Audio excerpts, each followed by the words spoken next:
Hello everyone, and welcome back to the channel for the next installment in our weekly recap series, where we'll be looking at teases, pre-order announcements, releases for the week, anything newsworthy in the 1/6 scale world that might not merit its own video, and that I just want to discuss. And I did unfortunately miss last week since I was a little under the weather, but looking back, I don't think I missed much other than the rocket announcement. This week actually ended up having some interesting announcements, but before jumping into things, have to do my mandatory disclaimer. I'm not affiliated with any of these companies, not affiliated with any resellers either, and I'm not using this as a sales post, which is why I don't post links for purchasing these or any of that. Purpose of these videos is just to discuss interesting news posted essentially on social media that impact 6 scale figure collecting, and in particular things I find interesting or products I'm tempted to get for my own personal collection. And I do think once pictures go public for announcements, it's pretty much up for discussion. So with that out of the way, let's jump right into things, and we'll start with teases. And first up, from InArt, after a long wait, they're finally releasing their first Harry Potter figure for pre-order, and it's going to be Harry from the first movie, The Sorcerer's Stone. Full reveal is scheduled to come out on Tuesday, May 23rd, so only a few days until we see the full details, but at first glance, I think it's another really amazing effort by InArt here. And this is actually, I was going to say it might be my first pickup, but I think it's going to be my first pickup. There was another company doing Harry Potter figures some time ago, and it doesn't compare at all to what we're getting here, just on this one preview picture.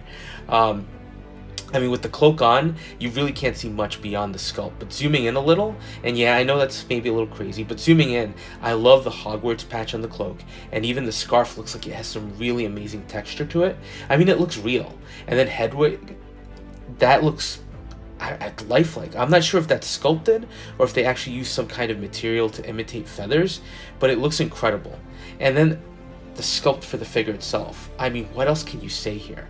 I'm really looking forward to the full reveal on this one to see what they're offering, because I'd like to see if they'll be issuing a sculpted hair version and see what that looks like as well. With InArt, my biggest concern is what the future looks like for them, because it's one thing to get a line from them that you can collect, it's an entirely different thing to just get a one-off figure. And right now, I'm not sure which it'll be, at least for this Harry Potter license. But still happy to see some movement from InArt, and once pricing and packages come out, I'll see which one will be the right one for me. Next up from Hot Toys, they're teasing figures from the upcoming Spider-Man Across the Spiderverse movie. And they're showing this interesting shot of Miles, Spider-Gwen, and Spidey 2099. Note the Miles and Gwen look great. I'm not sure if these are new or based on the previous releases that we got, but the 2099, something just doesn't seem right to me on this one. I know it's just a promo shot, but the figure looks like, I don't know quite how to describe it. I mean, it looks more like a Marvel Legends figure. The joints being all exposed, including the ab crunch, they just don't yell Hot Toys to me. And look, I don't want to sound like a hypocrite or anything, since I'm always saying joints don't bother me, but look at the rest of the figure. You know, for the example, the Avatar figure I have has an excellent paint app to it that really makes it look lifelike, and it lets you overlook the joints. Same thing with some of the other figures I reviewed or own. Here I think it's the combination of the exposed joints with what looks like an almost hard plastic body. I'll wait until the full reveal, but right now it just doesn't look like a high-end figure to me. But that's just, again, initial thought on this one. Hopefully the actual reveal will show something more in line with what we'd expect from Hot Toys, but right now that's just not there. Last tease is coming to us courtesy of Toys Battalion, which, if rumors are to be believed, is an offshoot of Toys Era. And this one is another interesting and unexpected release. It looks like it's based on Tom Hardy's character from a show called Taboo. His name on that show is James Delaney. Not sure how many of you have actually watched it, but it's actually a really good show and has a great performance by Tom Hardy. Show can also be a little strange at times, but it's a really moody period piece. Curious to see what the full reveal looks like for this figure. I really like the show, and it's not a figure I was ever expecting to see, let alone get. So I need to see that full reveal to decide if it'll be worth picking up. Toys Battalion has been okay to date, so just not sure if I'm ready to commit to this one just yet. Now let's jump to actual full announcements, and we'll start with my favorite for the week, which I'm super excited for, although I 100% know there's a lot of negative perception on this one. And it's the flight officer from Present Toys, aka Ellen Ripley, based on her appearance in the James Cameron directed sequel, Aliens. So I'll start by saying I love Aliens. As much of a Marvel fan as I am, my top 2 favorite movies of all time always switch back and forth between the same 2. And that's Aliens and Raiders of the Lost Ark. Those are movies I can just watch over and over again, and even if I come in mid, movie, I can sit down and just watch it. Aliens was just such an incredible sequel.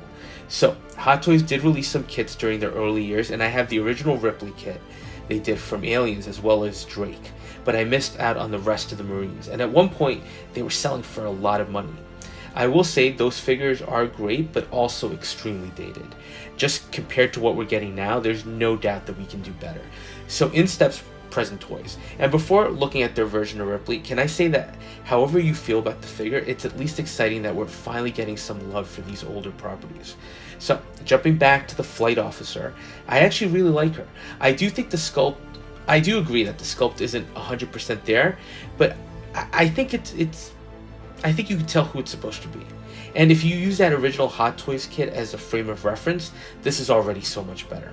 I like the sculpted hair as well. It does have some nice level of detail, and the face has some solid work on it as well. So hopefully that translates to the final.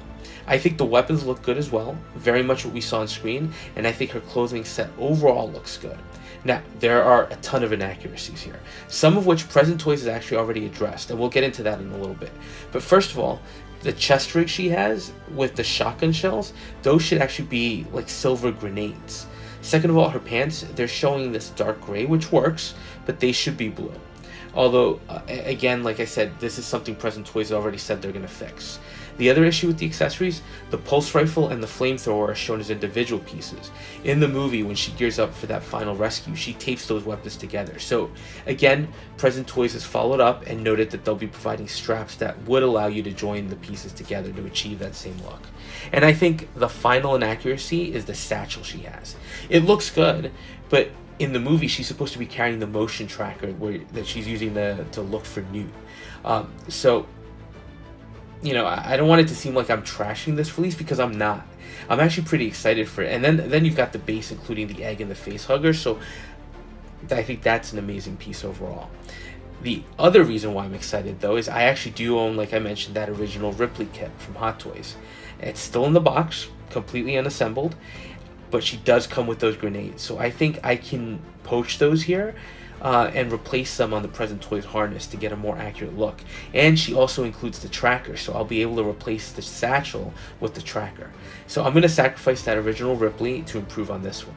And with the improvements Present Toys has going, I think we're going to end up with a decent release. Now, I'm not as familiar with Present Toys, to be honest. I have their Good, the Bad, and the Ugly figures on pre-order. My hope, though, is that if this sells decently, we might get some of the Colonial Marines, because those figures deserve to be redone with today's standards. But we'll see. I'm curious if they'll actually even end up releasing the full line of Ghostbusters figures. So this one, for me, at least for now, is a definite pre-order. And hopefully it's not the last Aliens figure we get. Now, the second release I wanted to talk about is the Barbarian from HH Model Toys. I'll start by saying I have no experience whatsoever with that company either, so if any of you do, I'd be curious to hear your thoughts. But there's no doubt that this is Conan as portrayed by Arnold Schwarzenegger. Now, I think the figure is actually based on the sequel Conan the Destroyer, which frankly doesn't hold a candle to the original film. And there are things I like here, right? But I think the belt, the sword sheath, the necklace with the teeth, and the headband all kind of identify this as a figure from the sequel. So I'm definitely not jumping into this one, at least not off the bat. I like that someone is jumping into the fray again and giving us figures from these classic movies that Hot Toys and InArt don't seem interested in tackling at this point in time. Now, I think it's a pretty solid offering, and the clothing is actually nicely done, and it is apparently genuine leather. So I think it's good, but the sculpt does need a little work. From a distance, you can definitely see Arnold, but up close, some of the detail just isn't there. I think the body they're using looks good as well, and it does seem to have some decent range of motion. Other thing I have to mention, though, is price. I've already seen this up and going for almost $270. And I think that's way too rich for my blood, especially for third party. Like, when I pick up a third party figure that may or may not be great, one of the factors that pushes me to make a purchase is cost. They're not Hot Toys, and they're definitely not InArt prices. But this figure is basically retailing for Hot Toys price, and for that cost, I'd expect a better sculpt overall. On top of that, I'm just not a fan of the sequel. Instead, give me a Conan the Barbarian figure, and more importantly, I want that trio. I want Conan, Valeria, and Subutai in that great camo that they use from the raid into Thulsa Doom's Mountain of Power near the end of the movie. I think that's something that I would have to pick up ASAP, and hopefully that's a sign of things to come, that people are starting to look at these movies again. Next, to wrap up this week's news, we'll look at releases. And all three this week are coming to us courtesy of Hot Toys. First up, you're getting the KX Enforcer droid from the Book of Boba Fett, but more specifically, the Mandalorian episodes of the Book of Boba Fett.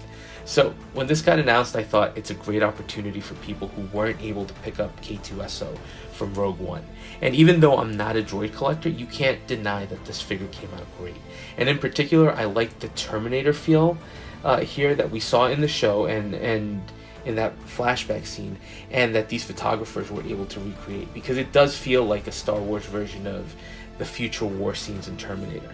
And while this was just on screen for maybe a minute, again, you just can't deny how good it looks. I do think he's on waitlist at Sideshow at the moment, so hopefully if you wanted him, you've got him on order, and he's coming your way. Next, we're getting the comic version of the Stealth Suit Iron Man. This one turned out okay. Honestly, I like the color scheme here, but even with the MCU repaint that Hot Toys did a few years back, I just wasn't inclined to pick it up. I think the final product here turned out great, and it does go nicely with that previously released classic suit comic Iron Man. I think it's not for me. I definitely do like this Iron Man line more than the Neon Tech version, though. And the final release that we got to discuss is also from the comic line of figures, and it's War Machine. And now this looks impressive. It's a nice die-cast piece with that very comic-accurate look. Would I be tempted by this one? If any version here was going to tempt me, this would be it. But I'm trying to stay exclusive to the MCU versions of characters at this point in time. But this one's tempting. He is out now, and I guess I just have to say Hot Toys is continuing to crank these out, so we'll see what next week holds. So that was a quick look at this week's 6-scale figure news for stuff that piqued my interest, and there are definitely some great things to look forward to. So let me know what you think about some of these teases, announcements, and releases, and thanks for watching and listening to me go on for a little bit. And if you are enjoying the content, please consider liking, commenting, and subscribing, and we'll touch base on the next video.